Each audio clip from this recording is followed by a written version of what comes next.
नमस्कार, news nation के digital live में बहुत स्वागत है आपका। आपके साथ मैं हूं रंजना सिंह राठौर।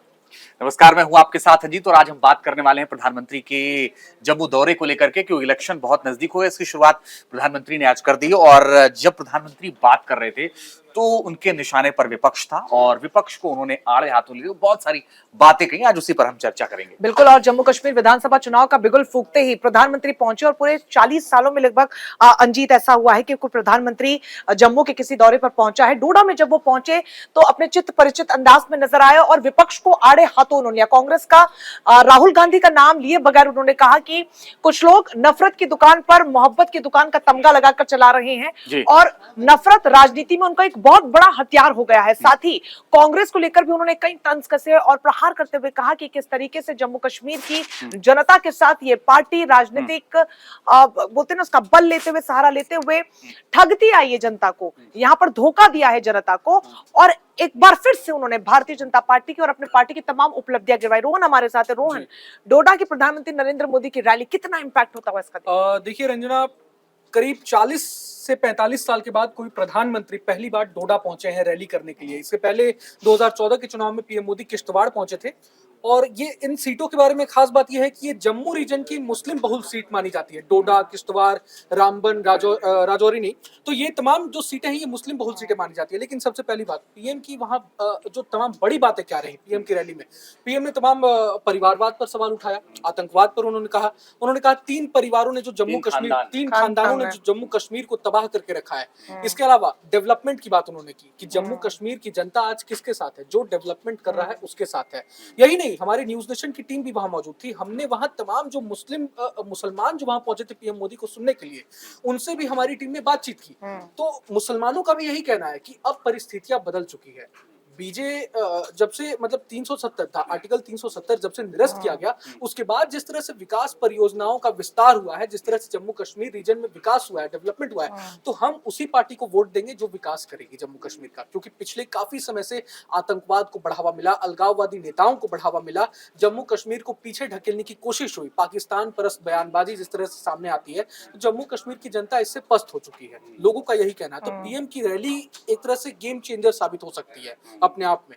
बीजेपी जम्मू की हिंदू बहुल सीटें जो है वहां तो मजबूत है ही। पिछली बार भी हमने देखा था कि जम्मू की 24 हिंदू बहुल सीटों में बीजेपी ने 19 सीटें जीती थी।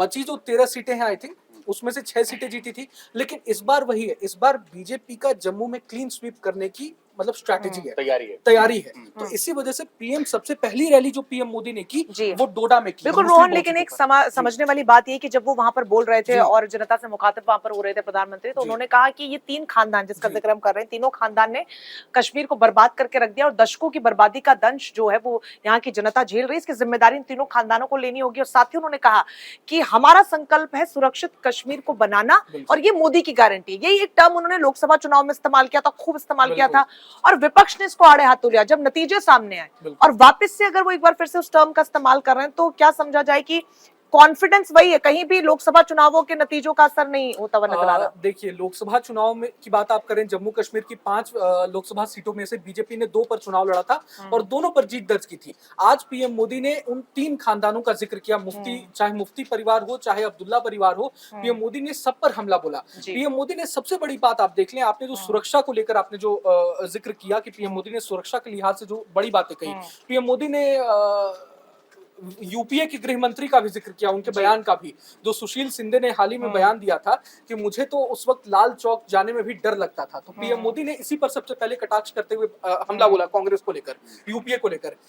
और इससे जाहिर भी है कि भाई यूपीए के मंत्री वहां जाने से कतराते थे और डरते थे लाल चौक पर। और आज वहां राहुल गांधी भारत जोड़ो यात्रा कर रहे हैं, वहां राहुल गांधी वहां। तो इसको रोहन कुछ इस तरीके से नहीं देखना चाहिए जिसकी वजह से कहीं ना कहीं पूरी एनडीए और बीजेपी की पार्टी खासतौर पर लोकसभा चुनाव में एक बैकफुट पर नजर आई, क्योंकि विपक्ष का लगातार ये कहना था कि हम विपक्ष ने संविधान बचाओ का पूरा नारा लगाया, बेरोजगारी का मुद्दा उठाया, अग्निवीर को लेकर वो लगातार मांग सामने रखते रहे। लेकिन भारतीय जनता पार्टी राम मंदिर के मुद्दे के साथ आगे बढ़ी और उसी को लेकर वो लपका वो वाला जो पूरा नारा जो भारतीय जनता पार्टी की तरफ से दिया जाता है विपक्ष की तरफ से। और एक बार फिर से जब इसी तरीके का देखने को मिला, जब आप कहते हैं प्रधानमंत्री कि यूपीए के मंत्री आने से डरते थे, यानी कि वो कहीं ना कहीं 370 का भी जिक्र करते हैं और तमाम तरीके की परिस्थितियां जो किसी से छिपी नहीं है, तो एक बार फिर से क्या ऑफ ट्रैक वो तब आप देखिए देख रहे हैं? रंजना, जम्मू कश्मीर को हम बाकी राज्यों से कंपेयर नहीं कर सकते। बाकी राज्यों के मुद्दे भले ही अलग हो सकते हैं, लेकिन जम्मू कश्मीर का जो चुनाव है वो हमेशा राष्ट्रवाद के मुद्दे पर लड़ा जाता रहा है। चाहे वो पाकिस्तान परस्त बयानबाजी जिस तरह से विपक्ष के नेता पीडीपी हो, चाहे जम्मू कश्मीर नेशनल कॉन्फ्रेंस के नेता करते हैं, चाहे अलगाववादी नेताओं को बढ़ावा देने की बात। आप तमाम मैनिफेस्टो देख लीजिए इनके, पीडीपी का मैनिफेस्टो आप देख लो, जम्मू कश्मीर नेशनल कॉन्फ्रेंस का मैनिफेस्टो देख लो। मैनिफेस्टो में इन लोगों ने क्या वादे किए हैं? इन लोगों ने वादा किया है कि हम पाकिस्तान से बातचीत फिर शुरू करना चाहते हैं। अलगाववादी नेताओं को, अगर हम चुनाव जीतते हैं तो अलगाववादी नेताओं को हम रिहा करेंगे। जबकि बीजेपी अपने मैनिफेस्टो में क्या बात कर रही है जीत, आपने देखा ही है, 5 लाख नौकरी देंगे जम्मू कश्मीर के युवाओं को, अग्निवीर में 20% बिल्कुल कोटा देंगे, मेट्रो की शुरुआत करेंगे। तो विकास की बात एक तरफ हो रही है। हमने हाल ही में देखा भी, मतलब तमाम इंडस्ट्रियलिस्ट जो है वहां पर, जम्मू कश्मीर के लोकल जो इंडस्ट्रियलिस्ट है, उनका भी कहना है कि विकास की रफ्तार जिस तरह से बढ़ी है तो हम भी एक तरह से खुश हैं उससे। हमारी जिंदगी में भी खुशहाली लौटी है, कश्मीरी पंडित भी खुश हैं, वहां के मुसलमान भी खुश हैं। सबसे बड़ी बात तो ये है कि जम्मू कश्मीर के मुसलमान, जिनको बीजेपी का एंटी माना जाता रहा है, वो इस वक्त बीजेपी के सपोर्ट में है। बिल्कुल। ये बीजेपी के लिए बहुत बड़ी जी, उपलब्धि है बिल्कुल। और प्रधानमंत्री के लिए भी एक बहुत बड़ी उपलब्धि है, क्योंकि ऐसे राज्य में जहां ऐसा लगता था कि पता नहीं क्या होगा, जी। उसको लेकर के अगर इतने पॉजिटिव लोग हैं और लोगों को लगता है कि अगर विकास हो सकता है तो ये बहुत अच्छे संकेत है बीजेपी के लिए आने वाले वक्त में, चुनाव के लिए भी। और वो बयान भी हमें नहीं भूलना चाहिए, जब उमर अब्दुल्ला का बयान आया था, उन्होंने कहा कि अगर हम होते, हमारे हाथ में कुछ होता तो हम अफजल को फांसी नहीं होने देते। तो अब एजेंडे अपने अपने बढ़ गए हैं। और इस पर कोई कांग्रेस का बयान आया क्या, जो उमर अब्दुल्ला ने बयान दिया था? कांग्रेस ने इस पर अभी तक कोई बयान नहीं दिया है। कांग्रेस की तरफ से उमर अब्दुल्ला के इस बयान पर कोई रिएक्शन अभी तक नहीं आया, जो अपने आप में शर्मनाक है।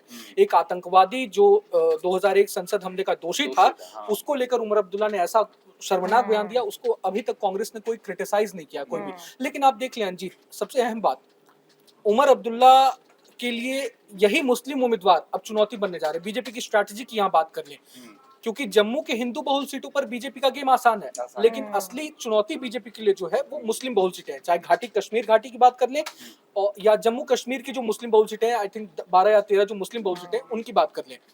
आप कश्मीर की बात कर लें, अभी इंजीनियर राशिद का नाम जो सामने आ रहा है इतना बढ़ चढ़कर, बारामूला लोकसभा चुनाव में बारामूला से उन्होंने उमर अब्दुल्ला को हरा दिया था, 2 लाख वोटों से हराया था। अब वही उमर अब्दुल्ला के लिए विधानसभा चुनाव में भी एक बड़ी चुनौती बनने जा रहे हैं। सिर्फ यही नहीं, जिस अफजल गुरु का बचाव कर रहे थे उमर अब्दुल्ला, उनके भाई एजाज गुरु निर्दलीय चुनाव लड़ रहे हैं, 3 और उनके समर्थक हैं, वो भी चुनाव लड़ रहे हैं विधानसभा। तो वो भी उमर अब्दुल्ला की पार्टी और पीडीपी के लिए एक बड़ी चुनौती बनने जा रहे हैं। वोट कटवा साबित हो सकते हैं ये तमाम जो उम्मीदवार हैं, निर्दलीय हो, इंजीनियर राशिद की एआईपी जो पार्टी है वो भी। तो इससे फायदा किसका होगा? बीजेपी का होगा। बिल्कुल होगा। और उमर अब्दुल्ला और महबूबा मुफ्ती इसीलिए टेंशन में भी है अभी से ही, उनके बयानों में भी झलक रहा है। ऐसे तो वो अलायंस तो है नहीं उनमें, लेकिन इंजीनियर राशिद और इन तमाम मुद्दों कैंडिडेट्स की जब बात होती है तो कहीं ना कहीं उनके बयानों में सिमिलैरिटी नजर आती है। बिल्कुल, जो जगदोजहद डर है वो साफ तौर पर नजर आ रहा है, डर भी नजर आ रहा है, हम्म। कॉन्फिडेंस भी अलग अलग नेताओं की रैलियों में देखने को मिल रहा है। बहरहाल जो तमाम आप दर्शक हमारे साथ इस वक्त जुड़े हुए हैं, उनको हम थोड़ा सा डिटेल दे दें। और जम्मू कश्मीर से अगर आप है तो आपके लिए बहुत इंपॉर्टेंट ये जानना कि आपके क्षेत्र में कब, कहां, कैसे चुनाव हो रहा है। तो विधानसभा चुनाव जम्मू कश्मीर 3 फेजेस में होगा, और पहले फेज में 24 सीटों पर होगा, दूसरे फेज में 26 सीटों पर होगा, और तीसरे फेज की बात करें तो 40 सीटें, यानी कि कुल 90 विधानसभा सीटों पर इन 3 फेजेस में होना है। और 8 अक्टूबर को इसके नतीजे आएंगे। लेकिन जंग जो है वो अभी से बहुत ही ज्यादा तेज होती हुई, कॉम्पिटिटिव होती हुई नजर आ रही है, क्योंकि प्रधानमंत्री जब कहते हैं कि 3 खानदान वर्सेस यहाँ के नौजवान, यानी कि वो भारतीय जनता पार्टी और ओपोजिशन नहीं बना रहे। और शायद अंजीत ये बहुत महत्वपूर्ण है, और यही एक अलग अंदाज है प्रधानमंत्री का, जो उन्हें बहुत अलग बनाता है। वो इसे जनता से कनेक्ट कर दे रहे हैं, यानी कि ये जो चुनाव है हम है ही नहीं, ये आप लड़िए यहाँ की जनता से। आपको याद होगा कि जब 370 हटाया जा रहा था पार्लियामेंट में 5 अगस्त मेरे ख्याल से 2020 के आसपास का वो मामला था, उस वक्त अमित शाह ने भी यही कहा था कि कुछ लोगों ने इसको अपना वो समझ लिया है, नहीं बपौती समझ ली है, कुछ खानदान ने, कुछ लोगों ने। और उस दौरान से आज तक ये लगातार ये बताने की कोशिश हो रही है कि कुछ लोगों ने ही सिर्फ राज किया है जम्मू कश्मीर पर, वो बदलना चाहिए। और शायद उस दिशा में ही अब कदम उठाया जा रहा है, क्योंकि आने वाले वक्त में अगर तस्वीर बदलती है तो जाहिर तौर पर उन जो 3 खानदान थे जिनका जिक्र आज प्राइम मिनिस्टर ने भी किया, उससे मुक्ति मिल जाएगी और एक नई तरह से वहां पर सरकार बन सकती है।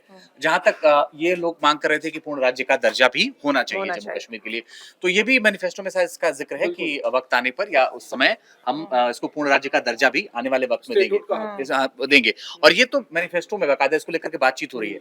तो बीजेपी के फोकस में तो है जम्मू कश्मीर, और मुझे लगता है कि हरियाणा से ज्यादा जोर इस वक्त जम्मू कश्मीर में, क्योंकि अगर जम्मू कश्मीर बीजेपी जीत जाती है तो उनके लिए बहुत आसान हो जाएगा और ये बताना भी आसान हो जाएगा कि हमने काम किया था, इसलिए हमें जनता ने वोट दिया। बिल्कुल। और साथ ही अंजित इसमें एक चीज और जोड़ना चाहूंगी, जो 370 को लेकर लगातार क्रिटिसिज्म झेलना पड़ रहा है अपोजिशन की तरफ से, जिस तरीके के बयान जब से हुआ है तब से कम एक ये मुहर सी लग जाती है कि हाँ, ये जनता हमारे साथ है इस मुद्दे पर, इस टेक में जनता ने भरोसा दिया, तो आगे सामने वाले के पास बोलने के लिए कुछ बचता नहीं। तो चुनाव बहुत महत्वपूर्ण थे, मुझे लगता है कि सभी पार्टियां बेसब्री से लंबे समय से इंतजार कर रही होंगी। बिल्कुल रंजना, आप देख ले, सबसे अहम बात मैंने जैसा कि पहले भी जिक्र किया, जम्मू में बीजेपी के लिए टेंशन की बात उतनी नहीं है, लेकिन कश्मीर असली चुनौती है। कश्मीर में अभी तक बीजेपी ने कभी भी विधानसभा में कोई सीट जीती नहीं है ना। पिछली बार हवा कदल एक सीट है, कश्मीर की विधानसभा सीट है। हवा कदल में एक्चुअली क्या है, वहां का समीकरण आप अगर डेमोग्राफी के तौर पर देख लें तो कश्मीरी पंडित वहां पर बड़ी संख्या में है, सिख भी बड़ी संख्या में है। तो पिछले बार बीजेपी ने काफी एड़ी चोटी का जोड़ लगा दिया था उसे जीतने के लिए, लेकिन फिर भी बीजेपी कहीं ना कहीं पीछे रह गई, जीत नहीं पाई थी। तो इस बार बीजेपी अलग रणनीति पर काम कर रही है। जैसा कि हमने बोला, इंजीनियर राशिद का जिक्र किया, और ये तमाम निर्दलीय जो विधायक जो इस बार मैदान में उतरने वाले हैं, उनके सहारे बीजेपी को फायदा पहुंच सकता है। तो मेन इस बार घाटी में गेम इस बार बीजेपी करने की तैयारी में है। जम्मू में तो टेंशन की कोई बात नहीं है, 43 सीटें, लेकिन घाटी की जो 47 सीटें हैं, क्योंकि परिसीमन के बाद काफी कुछ बदल गया है, तो घाटी में इस बार गेम। तो ये बिल्कुल सही बात है कि आने वाले वक्त में स्थिति क्या होगी ये पता चलेगा, लेकिन जोर सबका है कि चुनाव जीता जाए और प्रधानमंत्री ने इसकी शुरुआत कर दी है। कितना फायदा बीजेपी को मिलेगा प्रधानमंत्री की इस रैली से तो वक्त बताएगा, लेकिन ये चुनाव बहुत दिलचस्प होने जा रहा है। फिलहाल आप सबका शुक्रिया, लेकिन ताजा अपडेट के लिए लगातार आप न्यूज नेशन के डिजिटल प्लेटफॉर्म के साथ बने रहिए।